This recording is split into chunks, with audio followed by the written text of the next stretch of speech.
In September 1943, over the skies of occupied France, veteran Luftwaffe pilots began reporting something that completely defied their combat experience.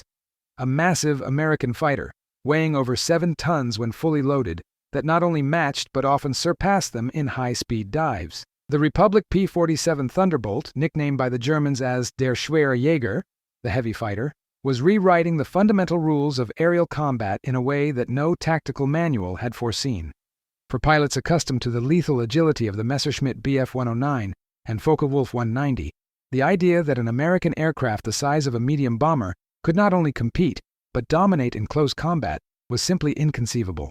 German aerial combat doctrine, refined through years of war in Europe, was based on seemingly unquestionable principles. Speed and maneuverability were supreme, weight was a fatal disadvantage, and dive escapes were the most reliable survival tactic when outnumbered.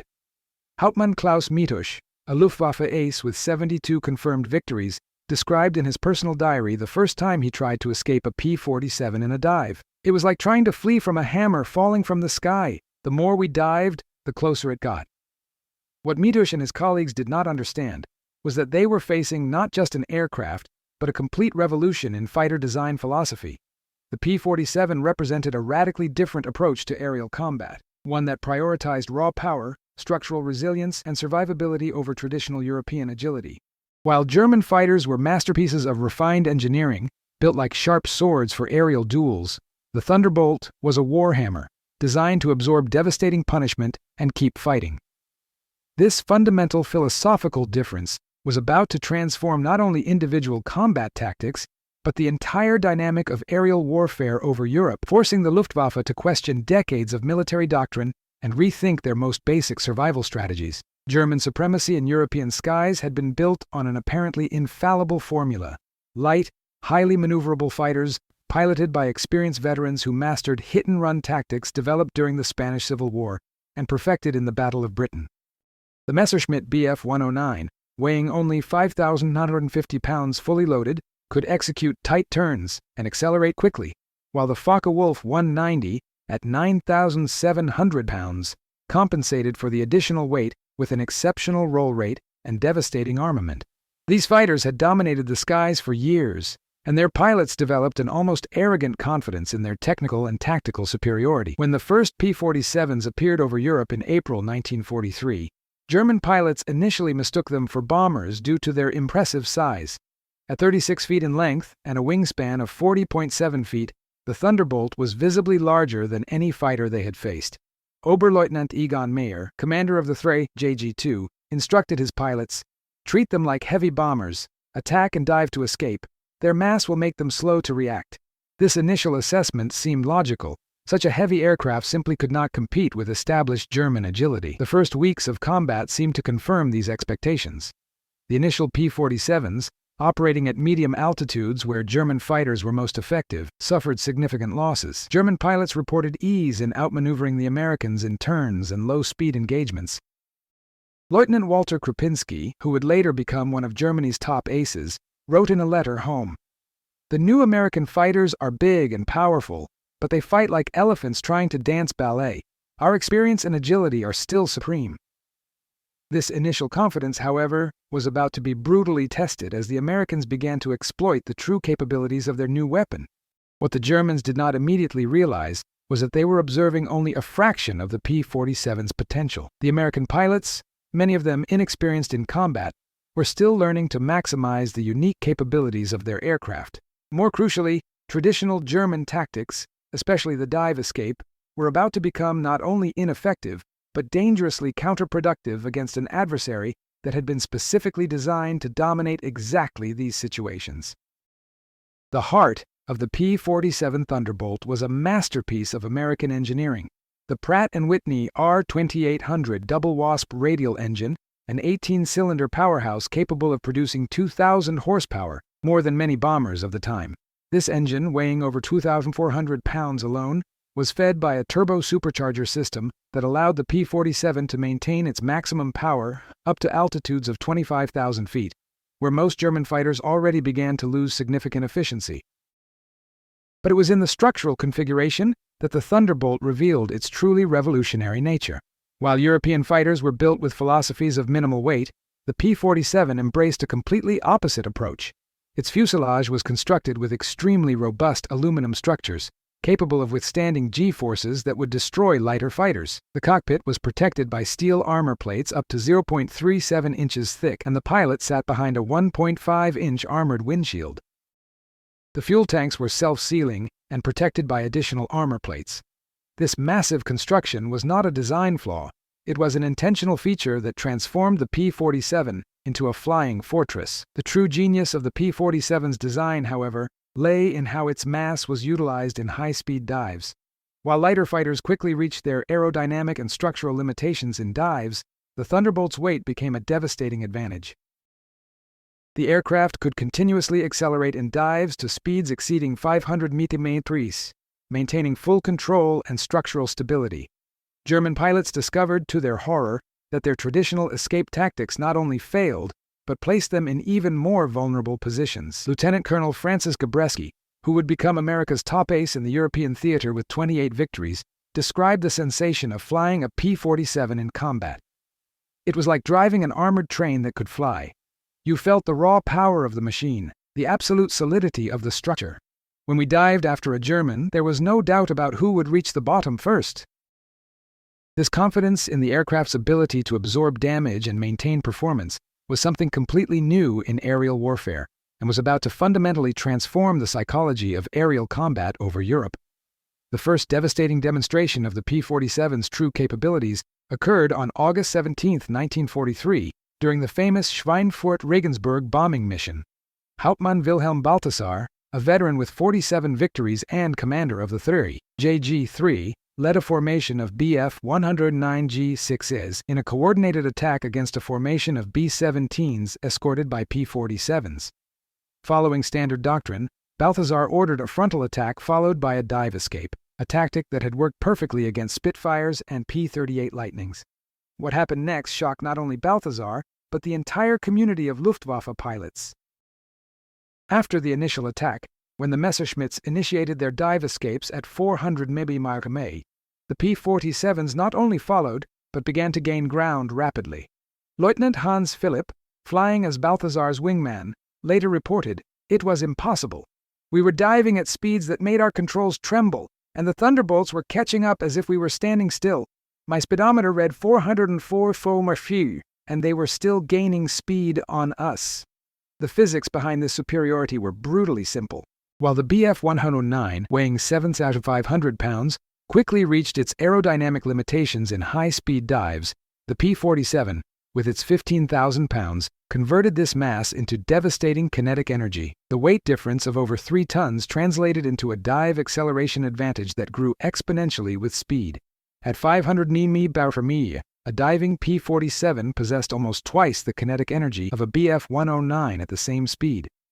Balthasar, realizing that the dive had become a death trap, attempted a desperate tight-turn recovery maneuver. The structural stress was immense. His Messerschmitt groaned under G-forces that exceeded design limits, but he managed to pull out of the dive.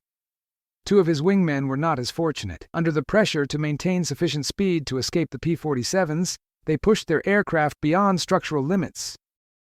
One suffered complete structural failure of the wings, while the other lost control and crashed into the ground at over 370 meters. For Balthasar, it was a moment of terrible revelation. The tactic that had been the basis of German survival for years had become a death sentence. The psychological consequences of this new reality spread through the Luftwaffe like a virus. Veteran pilots, accustomed to dominating European skies, began reporting a sense of helplessness that was completely new in the German experience. Oberleutnant Johannes Steinhoff, an ace with 176 victories who survived the war, described the impact. It was as if the rules of the game had changed overnight. Everything we knew about aerial combat, speed, agility, escape tactics, had become irrelevant against these American flying fortresses. The problem was not just tactical, but deeply psychological.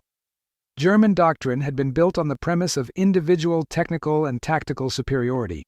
German pilots were trained to trust in their personal skill, the superiority of their aircraft, and the effectiveness of combat-tested tactics. The P-47 challenged all these pillars simultaneously. It was not just a superior aircraft, it was a completely different combat philosophy that rendered German experience not only irrelevant, but counterproductive. German intelligence reports from the time reveal a growing concern about pilot morale. Major Günther Röhl, who would end the war as the third highest scoring ace of all time with 275 victories, wrote in an official report, "Our pilots are developing a fatal hesitation in engaging P-47s in close combat. Confidence in our traditional tactics has been severely shaken.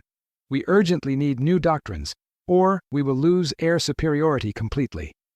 This crisis of confidence was exacerbated by the fact that the P-47s not only outperformed German fighters in dives, but also demonstrated a capacity to absorb damage that defied all military logic. German pilots reported hitting P-47s with bursts that would have destroyed any other fighter, only to see the Thunderbolt continue flying and returning fire. Lieutenant Erich Hartmann, the highest-scoring ace of all time with 352 victories, admitted in his memoirs, "Shooting at a P-47 was like shooting at a flying tank. You saw the hits, saw the sparks, but the damn thing just wouldn't go down." The legendary durability of the P-47 was no accident, but the result of a design philosophy that prioritized pilot and mission survival over aerodynamic elegance. Each Thunderbolt carried over 440 pounds of strategically distributed armor, protecting not only the pilot, but also critical systems like the engine, fuel tanks, and flight controls. The R-2800 radial engine, with its 18 cylinders arranged in 2 rows, could continue running even with several cylinders damaged, a capability that saved countless American lives. Lieutenant Robert S. Johnson became a living legend when his P-47 absorbed more than 200 hits from 20mm cannon fire during a combat over France in June 1943. His Thunderbolt was hit by a Focke-Wulf 190, piloted by German ace Egon Meyer, who fired burst after burst at the American aircraft. Johnson described the experience. "It was like being inside a drum being hammered. I could hear each impact, feel the aircraft shaking, but it kept flying. My windshield was shattered, there were holes all over the fuselage, but the engine kept roaring." When Johnson finally managed to escape and return to base, mechanics counted 21 direct hits from 20mm cannon, plus dozens of machine gun perforations. Any other fighter of the time would have been destroyed by the first impacts. The P-47 not only survived, but was repaired and returned to combat 3 days later. This extraordinary resilience had a devastating psychological impact on German pilots, who began to realize that even direct hits did not guarantee victories. Hauptmann Johannes Naumann, a Luftwaffe veteran, wrote in his diary after a frustrating engagement against P-47s, "It's demoralizing to shoot at an aircraft, clearly see the hits, and then watch it fly home as if nothing happened. We begin to question not only our tactics, but the effectiveness of our armament. How do you bring down something that refuses to fall?" This frustration was shared by the entire German fighter force, creating a crisis of confidence that extended far beyond individual pilots' capabilities. The combination of superior dive speed and exceptional durability created an impossible tactical dilemma for German pilots. Engaging meant facing an adversary that could outperform them in direct combat, while attempting to escape placed them in situations where they were vulnerable and outmatched. It was a military equation with no satisfactory solution. As 1943 progressed into 1944, the Luftwaffe was forced to develop completely new tactics to deal with the P-47 threat. General Adolf Galland, commander of the German fighter force, issued a revolutionary directive that abandoned decades of established doctrine. Dive escapes against P-47 Thunderbolts are prohibited. Pilots must use horizontal maneuvers, spiral climbs, and vertical energy tactics. The dive, our traditional escape tactic, has become a death sentence. This doctrinal shift represented more than a simple tactical adaptation. It was a fundamental acknowledgement that German air superiority had come to an end. Pilots who had dominated European skies for years were forced to relearn the fundamentals of aerial combat. Oberleutnant Franz Stiegler, who would later become famous for escorting a damaged B-17 out of German territory, described the transition. It was like learning to fly again. Everything we knew about aerial combat had become dangerous. We had to think like prey, not predators. The new German tactics focused on exploiting the only remaining advantages of German fighters: superior climb rate at low altitudes and maneuverability in low-speed engagements. Pilots were instructed to force engagements at altitudes below 15,000 feet, where the P-47's turbo supercharger system was less effective, and to avoid any situation that allowed the Americans to use their dive speed advantage. But even these adaptations had severe limitations. Forcing low-altitude engagements meant abandoning altitude advantage, traditionally crucial for German success. Additionally, P-47s rarely flew alone. They operated in coordinated formations that made it extremely difficult to isolate an individual aircraft for close combat. Major Hartmann Grasser, commander of the 2 GOG-52, reported, "Even when we managed to force a P-47 into close combat, their formation mates arrived quickly. They flew like a pack of wolves, disciplined, coordinated, relentless." The German adaptation also revealed a deeper truth about the changing nature of aerial warfare. Individual ace combat, which had defined aerial warfare since World War I, was being replaced by coordinated formation tactics and technological superiority. The P-47 was not just a superior aircraft, it was the symbol of a new era in aerial warfare, where industrial production and advanced technology surpassed individual skill and military tradition. The impact of the P-47 Thunderbolt extended far beyond individual aerial engagements, fundamentally transforming German air defense strategy. With the arrival of drop tanks in 1944, P-47s could escort bombers deep into Germany, forcing the Luftwaffe to defend an increasingly larger territory with increasingly fewer resources. The Thunderbolt's ability to function both as an escort fighter and a fighter-bomber created a tactical flexibility that the Germans simply could not match. General Major Johannes Steinhoff, analyzing the strategic situation in a report to the German High Command, wrote, "The P-47 represents more than a superior aircraft. It is the materialization of American industrial capability. For every Thunderbolt we shoot down, 2 new ones appear. For every inexperienced American pilot we shoot down, 2 trained veterans arrive to replace him. We are fighting not just an aircraft, but the entire American war machine." The production of the P-47 exemplified this devastating industrial superiority. Republic Aviation produced 15,686 Thunderbolts during the war, more than the combined total of all types of German fighters produced in the same period. Each P-47 cost approximately $85,000 to produce, but the United States could mass-produce them using production techniques that the Germans, with their increasingly strangled war economy, simply could not match. This production disparity created a downward spiral for the Luftwaffe.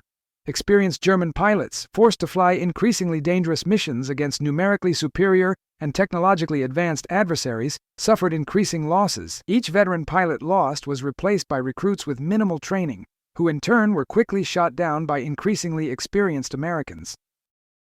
Hauptmann Erich Hartmann observed, "We were losing not just the war in the skies, but an entire generation of pilots. The Americans learned from their mistakes and improved. We simply didn't have the time or resources to do the same." The vicious cycle was exacerbated by the P-47's ability to attack German airfields. With its exceptional resistance to anti-aircraft fire and capacity to carry up to 2,500 pounds of bombs, Thunderbolts began destroying German aircraft on the ground, fuel, training facilities, and maintenance infrastructure. It was a war of attrition that the Germans could not win, and the P-47 was the perfect tool for this relentless strategy. In December 1944, during the Battle of the Bulge, the complete transformation of aerial warfare became dramatically evident. The Luftwaffe launched Operation Bodenplatte, a massive and desperate attack against Allied airfields, committing virtually all its remaining pilots and aircraft. The result was a catastrophic disaster that effectively ended the Luftwaffe as an effective combat force. Oberst Johannes Steinhoff, now commanding JG-7 equipped with the revolutionary Me-262 jets, observed the destruction of his air force. "We lost more than 300 pilots in a single operation. Pilots who had taken years to train, destroyed in a few hours of desperate combat. The P-47s and other Allied fighters hunted us like wounded animals. Our experience and individual skill meant nothing against their overwhelming numerical and technological superiority." The final irony was that even the German Me-262 jets, technologically superior to anything the Allies had, were vulnerable to P-47s during takeoff and landing. Thunderbolt pilots developed specific tactics to patrol German airfields, attacking the jets when they were most vulnerable. Major George Preddy, the top P-47 ace with 26.83 victories, specialized in these missions. The jets were fast in the air, but on the ground they were targets like any other. Our P-47s could absorb German anti-aircraft fire and still complete the mission. This ability to operate in high-threat environments, combined with exceptional durability, allowed P-47s to execute missions that would be suicidal for other fighters. They could attack heavily defended targets, absorb significant damage, and return home. It was a capability that the Germans, with their limited resources and more fragile aircraft, simply could not match. Each German mission was potentially the last for pilot and aircraft. Each American mission was just another day at work. Lieutenant Colonel Francis Gabreski, reflecting on his combat experience, summarized the transformation. The P-47 changed the fundamental nature of aerial warfare. It was no longer about individual duels between knights of the air. It was about industrial power, durability, and the ability to absorb losses and keep fighting. We had that. The Germans didn't. When the war in Europe ended in May 1945, the transformation of aerial warfare was complete and irreversible. The P-47 Thunderbolt had proven that the era of light and agile fighters, piloted by individual aces, had come to an end. The future belonged to robust, technologically advanced aircraft, operated by well-trained pilots and supported by massive industrial infrastructure. The final statistics told a devastating story for the Luftwaffe. P-47 pilots claimed 3,152 aerial victories in the European theater, destroying more German aircraft than any other type of American fighter. More significantly, Thunderbolts destroyed over 9,000 locomotives, 86,000 train cars, and 6,000 armored vehicles in ground attack missions, demonstrating a versatility that specialized German fighters simply did not possess. General Oberst Adolf Galland, in his post-war memoirs, offered a brutally honest assessment. The P-47 represented everything we were losing in the war: industrial superiority, unlimited resources, and a pragmatic approach to combat that prioritized effectiveness over elegance. Our fighters were works of art. Theirs were tools of war. In the end, the tools won. The deepest lesson of the P-47 Thunderbolt was not just about aircraft design or combat tactics, but about the fundamental nature of modern warfare. In a total industrial conflict, the ability to produce, maintain, and operate military equipment en masse surpassed individual skill or point technical superiority. The Thunderbolt was the perfect materialization of this reality, an aircraft that sacrificed elegance for effectiveness, agility for durability, and tradition for innovation. For the German pilots who survived the war, the P-47 remained a symbol of a transformation they had witnessed, but never completely understood. They had started the war as knights of the air, confident in their individual and technical superiority. They ended as survivors of an era that had passed, overcome by a new reality, where industrial power and advanced technology determined the outcome of conflicts. The roar of the P-47's R-2800 engine in a dive was not just the sound of a powerful aircraft, it was the sound of the future arriving, relentless and inevitable.